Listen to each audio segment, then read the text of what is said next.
मुंबईवर झालेल्या 26/11 हल्ल्यामध्ये काँग्रेस आणि राष्ट्रवादी काँग्रेसचा हात होता। स्थानिक प्रशासनावर प्रभाव असलेल्या व्यक्तीच्या सहभागाशिवाय इतका मोठा हल्ला घडूच शकत नाही। मुंबईवर हल्ला होणार याची सगळ्यांना कल्पना होती, असा खळबळजनक दावा भाजपच्या माधव भांडारी यांनी केलाय।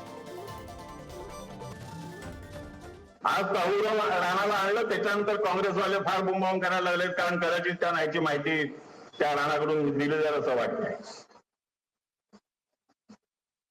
पण या सगळ्या 26/11च्या हल्ल्यामध्ये सत्ताधारी काँग्रेस आणि राष्ट्रवादी काँग्रेस यांचा वाटा होता हे निश्चित आहे। इंडियन एक्सप्रेस मध्ये आलेली बातमी ही 100% बरोबर आहे की मी जे बोललोच नाही ते माझ्या नावाने छापण्याचा उद्योग ह्या वर्तमानपत्रांनी का केला हे त्यांना माहिती। शेवटी हा मराठीमध्ये आणि एकूणच भारतामध्ये जे एक आपला राजकीय अजेंडा चालवण्याचा पत्रकारितेचा उद्योग चालू आहे त्यातला हा भाग आहे। चौकशी करावी।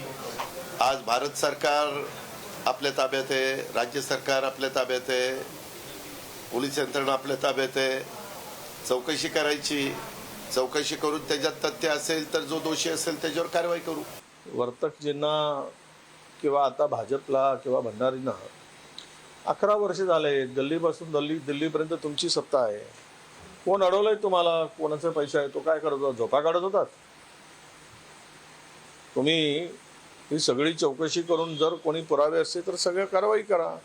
या राष्ट्राच्या विरोधात जो कोणी काही काम करेल त्याला कोणीही समर्थन देण्याचं कारण नाही। भोलगेवडेपणा कशाला करताय?